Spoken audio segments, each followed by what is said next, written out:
Hello friends, welcome to my law update channel. मैं हूं आपका एडवोकेट संजय कुमार सिंह ठाकुर। ये है आपका Hindi law update channel, advocate supreme court of India. और आज हम बात करेंगे इंडियन क्रिमिनल प्रोसीडिंग कोड संहिता बीएनएसएस 2023 के बारे में, जिसको हम कहते हैं भारतीय आपराधिक मामलों की जो प्रक्रिया रहती है ना, उनके बारे में जो कानून दिया गया है बीएनएसएस या भारतीय नागरिक सुरक्षा संहिता या इंडियन सिटीजन प्रोटेक्शन एक्ट 2023। उसमें क्रिमिनल जो मामले रहते हैं या क्रिमिनल कोर्स रहते हैं, उसका जो अध्याय 2 है बीएनएसएस 2023 का, जो अध्याय 2 है। पिछला हमारा प्रिलिमिनरी था अध्याय 1, जो कि धारा प्रारंभिकता धारा 1 से लेकर जिसमें 5 तक दिया गया था। 5 धाराओं में हमारा चैप्टर फर्स्ट आता था। लेकिन जो हमारा चैप्टर सेकंड है, अध्याय 2 है, ये दिया गया है धारा 6 से लेकर 20 तक, और इसमें कुल मिला के जो है 15 धाराएं दी गई है 6 से 20 तक, जिसमें क्लासिफाइड काइड्स और क्लासिफिकेशन ऑफ क्रिमिनल कोर्स दिया गया है। मतलब प्रकार जो दिए गए हैं हमारे जो आपराधिक न्यायालय होते हैं, उनके प्रकारों के बारे में बताया गया है 6 से लेकर 20 तक। वो कौन-कौन से कोर्स होते हैं और कैसे-कैसे उनके ऑफिसर्स होते हैं, कौन-कौन से उसके अधिकारी होते हैं, ऑफिसर्स होते हैं, कौन-कौन से अधिकारी इन क्रिमिनल कोर्स में वर्क करते हैं, पोस्टेड होते हैं, उनके बारे में दिया गया 15 धाराओं में। और उनका अब इंट्रोडक्शन के बाद आता है कि जो हमारा मीनिंग एंड डेफिनेशन अर्थ और परिभाषा रहती है क्लासिफिकेशन ऑफ क्रिमिनल कोर्स का। मतलब क्या होता है कि उसके प्रकार कितने होते हैं, उसमें कौन से अधिकारी काम करते हैं। मतलब जब क्रिमिनल न्यायालय मतलब हमारा आपराधिक न्यायालय होता है, उस आपराधिक न्यायालय में जो जजेस काम करते हैं वो क्या हो जाते हैं, उनका नाम जजेस ना रहकर सिर्फ मैजिस्ट्रेट कहलाते हैं या जस्टिसेस वो कहलाते हैं। क्रिमिनल जस्टिसेस वो कहलाने लगते हैं। उसमें जो हमारे जैसे हमारा पब्लिक प्रोसिक्यूटर्स है, असिस्टेंट है, डायरेक्टर है, या फिर हमारा जो डायरेक्टर ऑफ प्रोसिक्यूशन है, ऐसे ऑफिसर्स और अधिकारी वहां पर काम करते हैं। क्रिमिनल कोर्ट्स और अदर अधिकारी यहाँ पर काम करते हैं। फिर इसका क्या मतलब और इंपोर्टेंस रहता है, मतलब और इंपोर्टेंस क्या होता है, मतलब इसका मतलब इस चैप्टर सेकंड का मतलब यही है कि लोगों को अवेयरनेस रहे कि इस संहिता में जो हमारे अधिकारी है क्रिमिनल आपराधिक न्यायालयों का, उनको हम क्लासिफाइड कर सके, उनको जान सके। और दूसरा है कि इसका ऑब्जेक्ट क्या है। ऑब्जेक्ट यही है कि लोगों को पता होना चाहिए, जो इतने भी हमारे नागरिक है, कि हमारे जजेस कोर्ट से होते हैं वो सिविल न्यायालयों में काम करते हैं, है ना, या दैनिक न्यायालयों में काम करते हैं। और जो मजिस्ट्रेट या जस्टिस होते हैं वो हमारे आपराधिक मामले जो होते हैं वो आपराधिक न्यायालयों में उनका फंक्शन होता है। जिस तरह जुडिशियल कस्टडी होती है, जुडिशियल पुलिस होती है, वैसी होती है सिविल पुलिस या सिविल हमारी ये ऑब्जेक्ट और इंपोर्टेंस या एडवांटेज या हमारे बेनिफिट्स में ये भी आते हैं दोस्तों, कि जो हमारे क्रिमिनल न्यायालय होते हैं भारतवर्ष में 3 तरह के सिविल और क्रिमिनल न्यायालय होते हैं। 2 ही तरह के न्यायालय होते हैं, क्रिमिनल सिविल, और उनके आगे को क्लासिफिकेशन होती है, प्रकार होते हैं। तो ये जो क्रिमिनल मामलों की बात करते हैं, क्रिमिनल न्यायालयों की बात करते हैं अध्याय 2 में, तो इसमें क्या होता है 3 तरह के आते हैं। एक 3 तरह के आते हैं और उसके वो प्रकार आते हैं। पहले आता है हमारा पार्लियामेंट्री क्रिमिनल कोर्ट्स होते हैं, या फिर हमारे जुडिशियल क्रिमिनल कोर्ट्स होते हैं, या एग्जीक्यूटिव क्रिमिनल कोर्ट्स और उसके क्रिमिनल अधिकारी जजेस मैजिस्ट्रेट होते हैं। फिर उसके बाद क्या होता है कि हमारा जो डिफेंस क्रिमिनल कोर्ट्स होते हैं, है ना, डिफेंस में जो चलते हैं, फिर वैसे उनके आगे को ये इन्हीं तीनों न्यायालय के प्रकारों में ये आता है। जो हमारा एडमिनिस्ट्रेशन जो रहता है उसमें ये होते हैं, हमारा डिफेंस आता है, आर्मी, एयरफोर्स, नेवी, उसके ये प्रकार होते हैं। जैसे हमारा पुलिस आता है, हमारा एग्जीक्यूटिव कार्यपालिका न्यायालय होते हैं, वैसे होते हैं हमारे डिफेंस या आर्मी, एयरफोर्स, नेवी के न्यायालय, जिनको हम क्रिमिनल कोर्ट्स कहते हैं, जो कि 2 तरह के होते हैं। एक सिविल क्रिमिनल कोर्ट होता है या दैनिक क्रिमिनल कोर्ट होता है, और दूसरा होता है हमारा आपराधिक क्रिमिनल कोर्ट्स या हमारा क्रिमिनल कोर्ट्स जो कहलाते हैं। तो आज हम क्रिमिनल कोर्ट्स, क्रिमिनल मामलों के बारे में बात करें। अध्याय उनके पावर फंक्शन हम अध्याय 3 में पढ़ेंगे, जो कि हमारा दिया गया 21 से लेकर 29 तक 2 धाराओं में दिया गया उसमें। और अब देखते हैं हम बारी बारी करके धारा 6 से लेकर 20 धारा तक इसके बारे में। Now section wise headings of chapter second of Indian criminal procedure code BNSS 2023। मुख्य भेद धाराएं। अध्याय 2 भारतीय नागरिक सुरक्षा संहिता या भारतीय क्रिमिनल प्रोसीजर कोड आपराधिक प्रक्रिया दंड प्रक्रिया संहिता 2023। इसमें जो पहला हमारा धारा आता है, सेक्शन आता है, वो है 6, धारा 6 से लेकर 20 तक। धारा 6 में दिया गया है classes of criminal courts beside high court, मतलब हाई कोर्ट के साथ साथ जो हमारा मैजिस्ट्रेट फर्स्ट क्लास है, मैजिस्ट्रेट सेकंड क्लास है, या हमारा एग्जीक्यूटिव मैजिस्ट्रेट है एग्जीक्यूटिव कोर्ट्स में, एग्जीक्यूटिव मैजिस्ट्रेट, या हमारा मेट्रोपोलिटन कोर्ट है, या फिर हमारा सेशन कोर्ट है। और जो भी कोर्ट न्यायालय आपराधिक न्यायालय दूसरी धाराओं में दिए गए हैं इस अधिनियम के अंतर्गत या इस अधिनियम के अलावा, उनको हम क्लासेस या प्रकार इस धारा 6 में क्लासेस या प्रकार आपराधिक न्यायालय के दिए गए थे, क्लासेस ऑफ क्रिमिनल कोर्ट्स। और इसमें जो सब क्लोज आता है वो एक क्लोज में, एक ही सब क्लोज है, जिसमें कि 4 सब क्लोज दिए गए हैं, जिनमें ये क्लासेस दी गई है, प्रकार दिए गए आपराधिक न्यायालय के। अगला आता है धारा 7, जिसमें कि कुल मिला के 4 क्लोजेस आते हैं और कोई सब क्लोज नहीं है। और इसमें दिया गया है territorial division of criminal courts, मतलब जो आपराधिक न्यायालय है उनका क्षेत्रफलिक उनका डिवीजन या भाग या विभाग। तो उसमें जो कि दिया गया है हमारे यहाँ पर क्लोज, चारों क्लोजेस में, कि जो हमारा राज्य रहेगा, हर राज्य में जितने भी स्टेट्स हैं उनमें अपना उनका एक टेरिटोरियल डिवीजन रहेगा, सेशन कोर्ट्स रहेगा। और उन जो हमारे राज्य सेशन कोर्ट है उसके अपने कई प्रकार रहेंगे, सेशन कोर्ट्स रहेंगे। और हर सेशन कोर्ट का अपना डिस्ट्रिक्ट या जिला स्तरीय डिवीजन होगा, भाग होगा, जिसमें जिला न्यायालय या आपराधिक, इस तरह से हर राज्य का अपना एक हाई कोर्ट रहेगा जो कि आपराधिक न्यायालय रहेगा, और एक अपना सेशन कोर्ट रहेगा। और इन दोनों सेशन कोर्ट और हाई कोर्ट के अपने अपने डिवीजन होंगे, और उन डिवीजनों में जिला स्तरीय आपराधिक न्यायालय रहेंगे, और हर जिला स्तरीय आपराधिक न्यायालय का अपने सब डिविजनल तहसील टाइप के आपराधिक न्यायालय रहेंगे। और जो राज्य सरकार है हाई कोर्ट से कंसल्टेशन करने के बाद ये जितने भी जिला स्तरीय है या हमारा सेशन स्तरीय है या फिर हमारा तहसील स्तरीय जो आपराधिक न्यायालय है, उनमें कोई भी अल्टरेशन करना है, चेंज करना है, इनका नंबर ऑफ कोर्ट्स को बढ़ाना है, घटाना है, या उनका जो क्षेत्रफल है या उनका जुरिडिक्शन है, क्षेत्राधिकार है, उसके बारे में या कोई भी पावर फंक्शन है, वो सारा राज्य सरकार हाई कोर्ट के अधिकारियों, जजेस और मजिस्ट्रेट से कंसल्ट करके करवा सकते हैं। बस ये दिया गया था इन चारों धाराओं में। और कोई दूसरे अदर क्रिमिनल लॉज में आपराधिक न्यायालय के बारे में दिया गया है तो वो भी उसी तरह से चेंज करवा सकते हैं। अगली है हमारी नेक्स्ट धारा 8 सेक्शन 8, और उसमें दिया गया है 8वीं धारा में 8 क्लोजेज आते हैं कुल मिला के, और उनमें कोई सब क्लोज। तो इस धारा 8 में दिया गया 8 क्लोजेज में सेशन कोर्ट के बारे में, जो सेशन कोर्ट रहता है राज्य में, तो हर राज्य के लिए अपना सेशन डिवीजन में अपने अपने सेशन कोर्ट्स रहेंगे। हर राज्य में सेशन डिवीजन के सेशन कोर्ट्स रहेंगे, और हर सेशन कोर्ट के लिए जितने भी जजेस और मैजिस्ट्रेट उनको अपॉइंट करेगा कौन? हमारा हाई कोर्ट। और हाई कोर्ट चाहेगा तो हाई कोर्ट जो है एडिशनल सेशन जजेस और मैजिस्ट्रेट भी अपॉइंट करेगा। और जब भी कार्यवाही चलती है सेशन कोर्ट में, क्रिमिनल प्रोसीडिंग्स चलती है हाई कोर्ट्स में, जब भी क्रिमिनल प्रोसीडिंग चलती है हमारे सेशन न्यायालय में, तो उसमें जब भी अगर वैकेंट रहता है हमारा सेशन कोर्ट में, छुट्टियों में चला गया सेशन जज या मजिस्ट्रेट या किसी अदर कार्ड ऑफिशियल ड्यूटी से कहीं और चला गया और सेशन कोर्ट खाली है, तो वहां पर जो हमारा हाई कोर्ट है एडिशनल सेशन जज को अपॉइंट करेगा। और उसको वहां पर अगर एडिशनल सेशन जज भी छुट्टियों में है या इनकैपेबल है वहां पर कार्रवाई करने के लिए, तो फिर उसके लिए जो चीफ सेशन जज रहता है, चीफ जज सेशन जज और उसकी टीम में जितने भी जजेस रहते हैं सेशन के, वो आगे की कार्रवाई करेंगे। फिर इसमें दिया गया कि अगर सेशन कोर्ट में कार्रवाई चल रही है, क्रिमिनल प्रोसीडिंग्स चल रही है, और उनमें क्या होता है कि वैकेंट हो जाता है, मतलब वैकेंट मतलब खाली है सेशन जज, वो क्या हो गया, रिटायर हो गया या कुछ हो गया, तो उस टाइम एडिशनल जज अपॉइंट, इस परिस्थिति में एडिशनल सेशन जज को अपॉइंट करके वैकेंसी पर, वैकेंट होने पर, और अगर वो भी कैपेबल है तो फिर जो हमारा हाई कोर्ट का जो हमारा सेशन कोर्ट का जो हमारा चीफ जज या मजिस्ट्रेट है और उसकी टीम के, वो बाकी आगे की कार्रवाई करेंगे। फिर उसके बाद है कि जैसे जो हमारे सेशन कोर्ट में क्रिमिनल कार्रवाई चल रही है, आपराधिक कार्रवाई चल रही है, तो जो पार्टीज है और जो हमारा जो एक्यूज है जिसको हम कहते हैं, मतलब जो हमारा और जो पार्टियां रहती है, तो हमारा जो एडिशनल जज भी इनकैपेबल है, मतलब जो हमारे सेशन कोर्ट में जो जजेस है वो इनकैपेबल है, कोर्ट इनकैपेबल है वहां पर कार्रवाई करने के लिए, तो हाई कोर्ट एडिशनल जज को अपॉइंट करेगा, एडिशनल मजिस्ट्रेट को, अगर वो भी इनकैपेबल है करने के लिए, तो फिर हमारा जो जजेस रहते हैं या एडिशनल जज रहते हैं उनका ओपिनियन राय मांग कर हाई कोर्ट क्या करेगा, एडिशनल जज वहां पर अपॉइंट करेगा। और एडिशनल जज भी इनकैपेबल रहता है तो फिर वहां पर जो हमारा चीफ जुडिशियल मजिस्ट्रेट है और उसका जो चीफ जुडिशियल मजिस्ट्रेट सेशन का और उसकी टीम के विटनेस और विटनेसेस की जो एग्जामिनेशन रहती है उसको पुट आउट करने के लिए वहां पर जो हमारा सेशन हाई कोर्ट का जो चीफ मजिस्ट्रेट है उनको अपॉइंट करेगा, और वहां पर उनकी राय के, तो हमारा जो सेशन कोर्ट है उनके जजेस और मजिस्ट्रेट का ये राय है, ओपिनियन है कि वो इनकैपेबल है, या एडिशनल जो अपॉइंट करे है वहां पर बुलाया गया एडिशनल जज वो भी इनकैपेबल है कार्रवाई करने के लिए, तो पार्टीज या पक्षकार जो रहते हैं या फिर हमारा जो एक्यूज रहता है, प्रतिवादी रहता है, डिफेंडेंट रहता है, उनकी सहमति से क्या करेगा, वहां से जो दूसरा सेशन कोर्ट होगा वहां पर उसको ट्रांसफर कर देगा केस को, और वहां पर उसकी आगे की कार्रवाई होगी, और जितने भी विटनेसेस उनका एग्जामिनेशन वहां पर अकॉर्डिंगली वैसे ही होगा। फिर उसके बाद दिया गया है कि जैसे हमारा जो सेशन कोर्ट रहता है या सेशन डिवीजन में जो अपॉइंटमेंट होती है, तो राज्य सरकार या जो हमारी यूनियन सरकार होती है, जैसे जो हमारा पर्सन होता है उनका अपॉइंटमेंट होता है, जैसे जजेस और मैजिस्ट्रेट सेशन कोर्ट में, तो उनका जो प्रमोशन रहता है या पोस्ट रहता है उसका जो कंसल्टेशन करके हाई कोर्ट से और चीफ जो सेशन मजिस्ट्रेट जज रहते हैं उससे कंसल्ट करके राज्य और यूनियन और स्टेट गवर्नमेंट जो उनकी सलाह मशवरा करके उनका पोस्ट और प्रमोशन का आगे करवा सकती है। अगला है धारा 2 सेक्शन 9, और इसमें दिया गया है जुडिशियल मजिस्ट्रेट क्लासेस, तो जो प्रकार रहते हैं न्यायिक मजिस्ट्रेट के उनके बारे में दिया गया, जैसे हमारा जो जिला है या फिर हमारा जो तहसील है, सब डिविजनल जो मजिस्ट्रेट रहते हैं उनके बारे में। इस धारा 2 में कुल मिला के 3 क्लोजेस दिए गए हैं, और इन तीनों क्लोजेस में दिया गया कि हर जितने भी डिस्ट्रिक्ट है या सब डिस्ट्रिक्ट है, जितने भी जिला है या सब जो हमारा तहसील रहता है जिनको सब डिविजनल कहते हैं, या उनमें क्या रहेगा, अपना एक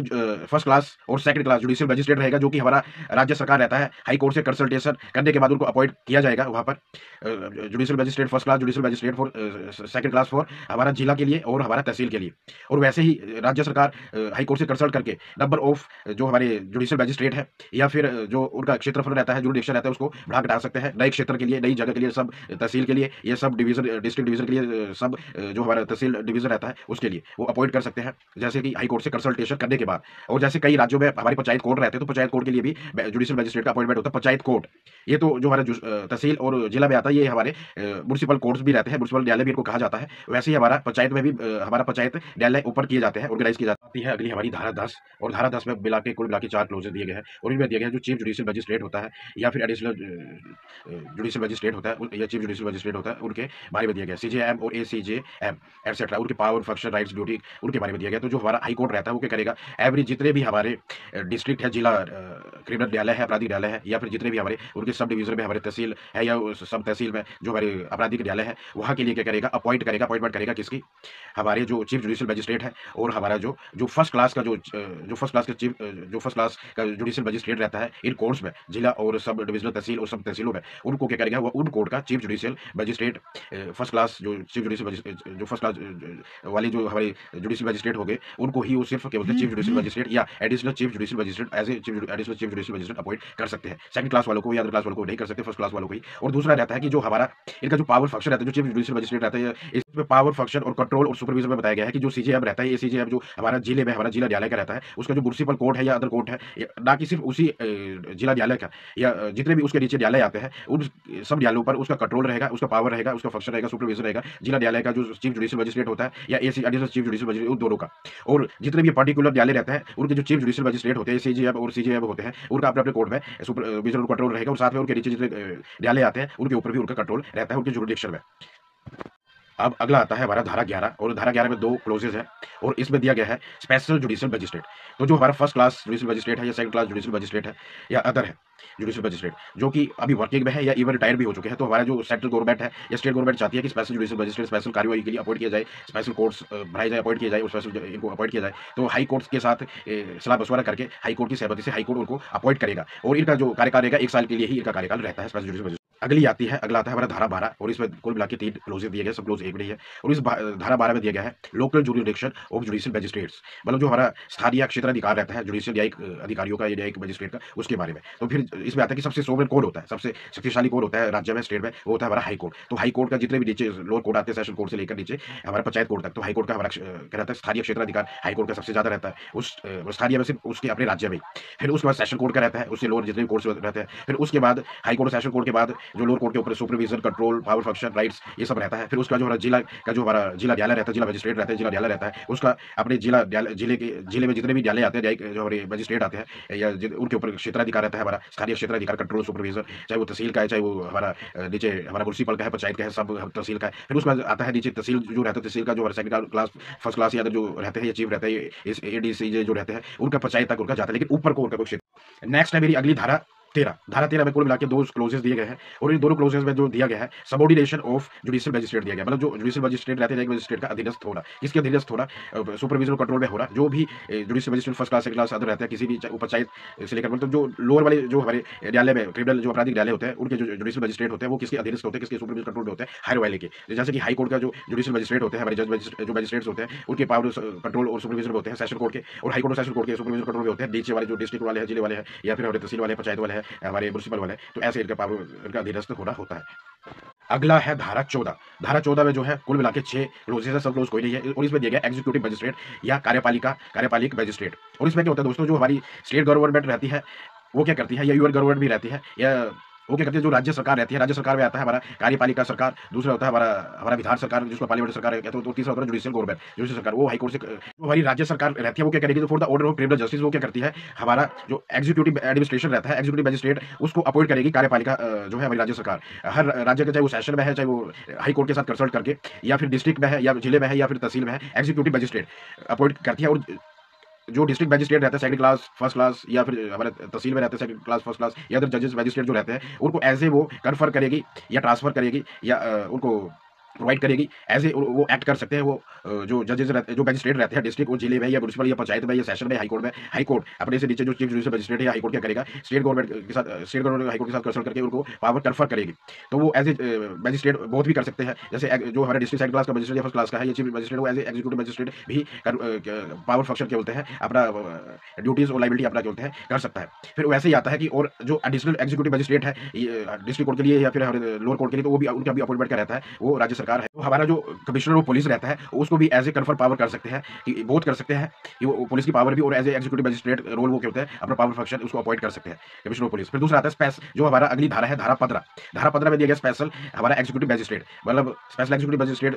का जो अपॉइंटमेंट रहेगा वो हमारा राज्य सरकार करेगा, राज्य सरकार के जो भी उसका प्रोसेस रहता है, प्रक्रिया रहती है ना। फिर उसमें क्या रहता है कि जो स्पेशल एग्जीक्यूटिव मजिस्ट्रेट अपॉइंट करेगा डिस्ट्रिक्ट के लिए, जिले के लिए, तहसील के लिए, तो तहसील में जैसे रहता है, जिले में तो हमारा कमिश्नर रहता है, पुलिस कमिश्नर ऑफ पुलिस रहता है या डिप्टी कमिश्नर, वो एज ए एक्ट, या हमारा डिस्ट्रिक्ट मजिस्ट्रेट रहता है किसी भी क्लास का, वो एज ए एक्ट कर सकता है, उसको अपॉइंट किया जा सकता है executive magistrate, double triple role में। और फिर नीचे आता है जुडिशियल मजिस्ट्रेट होने के साथ साथ एग्जीक्यूटिव मजिस्ट्रेट या फिर भी वो कर सकता है, अपने पावर फंक्शन वर्क कर सकता है, बिजनेस कर सकता है। फिर नीचे आता है हमारा हमारा जो तहसील में होता है, तो तहसील लेवल में कौन आता है, हमारा तहसील लेवल के सेकंड क्लास फर्स्ट क्लास के मजिस्ट्रेट होते हैं, या फिर तहसील लेवल में जो हमारा एडमिनिस्ट्रेशन में एग्जीक्यूटिव कार्यपालिका में पुलिस आती है ना, पुलिस चाहे वो जुडिशियल पुलिस है चाहे हमारा एग्जीक्यूटिव कार्यपालिका पुलिस है, तो वो क्या करते हैं उसको भी ऐसे चाहे हमारा जैसे उसमें रैंक में आते हैं एसपी और एसीपी है ना, ये एएसपी। धारा में 15 में स्पेशल एग्जीक्यूटिव मजिस्ट्रेट जैसे हमारा तहसील लेवल में आ गया हमारा एसपी और जो हमारा या एएसपी, या फिर हमारा जो जिला लेवल में होता है हमारा कमिश्नर या डिप्टी कमिश्नर, उनको अपॉइंट किया जाता है as a special executive magistrate. और बाकी जिला और तहसील के वो दूसरे जुडिशियल मजिस्ट्रेट जो रहते हैं उनको second class first class executive magistrate confer सकते हैं। फिर आता है धारा 16। धारा 16 में दिया गया है कि स्पेशल जो हमारा एग्जीक्यूटिव मजिस्ट्रेट रहता है उनका स्थानीय क्षेत्राधिकार, लोकल जुरिडिक्शन। तो लोकल जुरिडिक्शन में जो एग्जीक्यूटिव मजिस्ट्रेट धारा 16 में दिया गया है, 2 क्लोजेस में दिया गया है, और उसमें दिया गया है, बताया गया है कि जैसे कि हमारा जो हायर वाला जो एग्जीक्यूटिव मजिस्ट्रेट रहता है, जैसे हमारा जिले में हमारा डिस्ट्रिक्ट में जिले में हमारा जो ये हमारा second class first class chief district magistrate रहता है, या फिर हमारा जो दूसरा एडमिनिस्ट्रेशन में एग्जीक्यूटिव मजिस्ट्रेट जो रहते हैं, या फिर हमारा जो हमारा कमिश्नर ऑफ पुलिस या डिप्टी कमिश्नर जिसको डीसी कहते हैं, वो एज एक्ट कर रहे हैं, उस पर कन्फर्म कर दिया गया कि वो एज एग्जीक्यूटिव मजिस्ट्रेट वो एक्ट कर सकता है। तो लोकल जो तहसील में हमारा रहता है, तहसील में उनके ऊपर उनका पावर कंट्रोल सुपरविजन रहेगा, जैसे एसपी और एएसपी जो हमारे तहसील लेवल पे होते हैं वर्क एज एग्जीक्यूटिव मजिस्ट्रेट। और इस तरह से जिले के एग्जीक्यूटिव मजिस्ट्रेट का जो क्षेत्राधिकार रहता है और जितना भी उसका जिला है उसमें पूरा क्षेत्राधिकार रहता है, पूरा पावर फंक्शन रहता है, और सुपरविजन कंट्रोल लोअर वाले जितने भी है तहसील में है, पंचायत में, ये सब तहसील में उनके ऊपर उनका पावर कंट्रोल रहता है। लेकिन जो तहसील में हमारा एसपी है या तहसील का मजिस्ट्रेट एग्जीक्यूटिव मजिस्ट्रेट जो हमारा एसपी है, चाहे वो हमारा जुडिशियल मजिस्ट्रेट एज वो हमारा एग्जीक्यूटिव मजिस्ट्रेट रोल में फंक्शन कर रहा है, वर्क कर रहा है, तो चाहे वो एसपी है या फिर हमारा एएसपी है या फिर हमारा judicial second class first class, या तो उनका सिर्फ उस तहसील में ही क्या होता है उनका क्षेत्राधिकार रहता है, पावर कंट्रोल सुपरविजन रहता है, लेकिन ऊपर को उनका नहीं रहता। क्या किया धारा 17। धारा 17 में जो दिया गया है सबऑर्डिनेशन ऑफ एग्जीक्यूटिव मजिस्ट्रेट दिया गया है, मतलब अधीनस्थ थोड़ा एग्जीक्यूटिव मजिस्ट्रेट के पास। तो क्या होता है जो हमारा डिस्ट्रिक्ट एग्जीक्यूटिव मजिस्ट्रेट होता है वो हाई कोर्ट और सेशन कोर्ट के अधीनस्थ होता है, और जो हमारा नीचे तहसील के एग्जीक्यूटिव मजिस्ट्रेट होते हैं, तहसील वाले जो एग्जीक्यूटिव मजिस्ट्रेट होते हैं उनके अधीनस्थ कौन होते हैं, लोअर वाले जितने हमारे सब तहसील में जो है वो उनके अधीनस्थ होते हैं एग्जीक्यूटिव मजिस्ट्रेट, चाहे वो पंचायत तक जाते हैं। आता है धारा 19, और धारा 19 में दिया गया है असिस्टेंट पब्लिक प्रोसिक्यूटर, मतलब सहायक लोक अभियोजक, जो कि राज्य सरकार राज्य के लिए हर राज्य सरकार अपने राज्य के लिए सहायक लोक अभियोजक असिस्टेंट पब्लिक प्रोसिक्यूटर अपॉइंट करेगी। और जो असिस्टेंट पब्लिक प्रोसिक्यूटर होगा वो इंस्पेक्टर के जो इंस्पेक्टर उसकी जो एलिजिबिलिटी अपॉइंट होगी, इंस्पेक्टर जो रहता है उसके रैंक से नीचे नहीं होगा, कम से कम इंस्पेक्टर से ऊपर या इंस्पेक्टर के पद पोस्ट में होगा। और दूसरा है उसके पास कम से कम उसने या तो फिर उसने जो हमारे क्रिमिनल ऑफेंसेस है उसकी जो कार्रवाई होती है मजिस्ट्रेट के यहाँ पर उन पर हिस्सा लिया, इन्वेस्टिगेशन पुलिस और मजिस्ट्रेट की कार्रवाइयों में, क्रिमिनल कार्रवाइयों में, वही एडमिनिस्ट्रेशन से। और दूसरा आता है कि उसके पास कम से कम लॉ डिग्री होनी चाहिए, एक दूसरा वो एलिजिबल होते हैं। ये आती है धारा 20। जो धारा 20 में दिया गया है डायरेक्टरेट ऑफ प्रोसिक्यूशन या डायरेक्टर ऑफ प्रोसिक्यूशन जो होता है हमारा अभियोजक या अभियोजन निदेशालय भी इसको कहते हैं हिंदी में। और इसमें दिया गया है कि जैसे जो हमारा पब्लिक प्रोसिक्यूटर है उसके बारे में दिया गया है। तो क्या होगा कि जो हमारा स्टेट राज्य सरकार रहती है वो क्या करेगी, अपॉइंट करेगी अपने राज्यों के लिए डायरेक्टरेट ऑफ प्रोसिक्यूशन, हमारा अभियोजक निदेशालय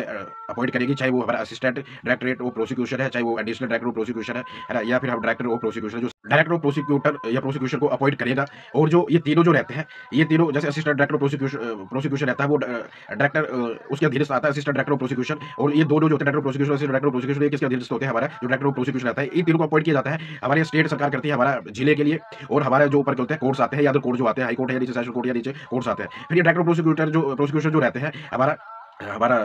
अभियोजक निदेशालय जो ये रहते हैं, इनका जो एलिजिबिलिटी होती है तो उसके लिए है कि जो वकील है या कोई जज मजिस्ट्रेट है वो कम से कम 15 साल की प्रैक्टिस में है, 15 साल से, चाहे वो सरकारी वकील है चाहे प्राइवेट वकील है, या फिर हमारा जज मजिस्ट्रेट है वो 15 साल से वो वर्किंग में है या रजिस्टर्ड है एज ए, तो वो क्या रहता है उसको एलिजिबल रहता है एज ए हमारा director and director of prosecution and additional director of prosecution के पोस्ट के लिए। और फिर नीचे उसको अपॉइंट किया जा सकता है। फिर नीचे आता है assistant director of prosecution, as a assistant director of prosecution appoint होना है, कब पद पोस्ट संभालना है, तो उसके लिए कि कम से कम 7 साल की प्रैक्टिस वकालत होनी चाहिए किसी भी प्राइवेट या सरकारी वकील के पास। और दूसरा है कि उसके पास होना चाहिए कोई भी 7 साल वो एज ए जज या मजिस्ट्रेट होना चाहिए वर्किंग में। फिर दूसरा आता है कि डायरेक्टर ऑफ प्रोसिक्यूशन रहता है वो क्या करता है, लाइफ टाइम इम्प्रिजनमेंट वाले या फिर 10 साल से ऊपर की सजा वाले जितने भी मामले रहते हैं उनको ये संभालता है। और जो हमारा असिस्टेंट डायरेक्टर ऑफ प्रोसिक्यूशन रहता है वो क्या संभालता है, जो 7 साल से नीचे के मामले होते हैं जेल की सजा के, इम्प्रिजनमेंट के, कारावास के, उनको ये संभालता है। और 7 से 10 साल के बीच की जेल की सजा के जो मामले होते हैं उनको कौन संभालता है, हमारा डायरेक्टर ऑफ प्रोसिक्यूशन। और 10 साल से ऊपर वाला हमारा जो डिप्टी डायरेक्टर ऑफ प्रोसिक्यूटर उनको संभालता है 7 से 10 साल वाली जो सजा वाले जो मामले होते हैं। और 10 साल से ऊपर वाली सजा के मामले होते हैं उनको कौन संभालता है, हमारा डायरेक्टर ऑफ प्रोसिक्यूशन। फिर उसके बाद आता है इसमें असिस्टेंट डिप्यूटी हमारा पब्लिक प्रोसिक्यूटर। पब्लिक प्रोसिक्यूटर जो होता है सबसे चीफ होता है, सबसे उच्च होता है, सबसे उच्चतम अधिकारी होता है। और उसके नीचे आता है डायरेक्ट हमारा हमारा डिप्टी प्रोसिक्यूटर या डिप्टी पब्लिक प्रोसिक्यूटर, और उससे आता नीचे आता है असिस्टेंट पब्लिक प्रोसिक्यूटर। तो इनके अपॉइंटमेंट मैंने आपको बता दिया, कोई वकील हो सकता है या कोई इंस्पेक्टर पद का कोई भी हो सकता है, या फिर कोई अदर मेडिकल एग्जामिनर होता है मेडिकल साइड से या अदर साइंटिफिक साइड से या है ना एक्सपर्ट साइड से, उनको भी एज ए वहाँ पर वो कार्यवाही करते हैं। उनको एज ए लोक अभियोजक सिर्फ असिस्टेंट लोक अभियोजक वो वर्क कर सकते हैं। लेकिन जो हमारा एडिशनल या फिर हमारा जो पब्लिक प्रोसिक्यूटर होता है असिस्टेंट, वो तब डायरेक्टर ऑफ प्रोसिक्यूशन हमारा advocate general power function perform नहीं कर सकता जब वो क्या कर रहा होता है, हमारा वर्किंग में होता है एज ए हमारा पब्लिक प्रोसिक्यूटर। और फिर जो हमारा ऊपर हायर वाला जो हमारा पब्लिक प्रोसिक्यूटर होता है या फिर हमारा डिप्टी पब्लिक प्रोसिक्यूटर होता है या एडिशनल पब्लिक प्रोसिक्यूटर होता है, उसके अधीन नीचे असिस्टेंट पब्लिक प्रोसिक्यूटर होता है। और ऐसे फिर हमारा डिप्टी पब्लिक प्रोसिक्यूटर के अधीनस्थ एडिशनल और असिस्टेंट, और ऊपर हमारा पब्लिक प्रोसिक्यूटर के नीचे अधीनस्थ ये होते हैं, सबऑर्डिनेट होते हैं तीनों। फिर इसके बाद हमारा आता है, यही तक दिया गया था हमारा जो अध्याय 2 था BNSS क्रिमिनल प्रोसीडिंग जो लॉ है, भारतीय criminal proceeding law BNSS act 2023 जो है उसका यही तक दिया था। अध्याय 2 का हमारा सेक्शन हमारा 6 से लेकर 20 तक 15 धाराएं इसमें आती है। अब हमारा दोस्तों अगला जो अध्याय आएगा जानने के लिए देखते रहे, ये मेरा चैनल हिंदी लॉ चैनल है, हिंदी में यहाँ ज्वाइन करें। और जिनको इंग्लिश में समझ आता है वो मेरे इंग्लिश वाले चैनल में जाए और इंग्लिश चैनल को ज्वाइन करें। और इस हिंदी चैनल में इंग्लिश चैनल की तरह ही रहता है। और इस चैनल में क्या रहेगा, शेयर करें, लाइक करें, कमेंट करें। और अगला जो हमारा टॉपिक है वो है हमारा power and rights and duties of criminal code.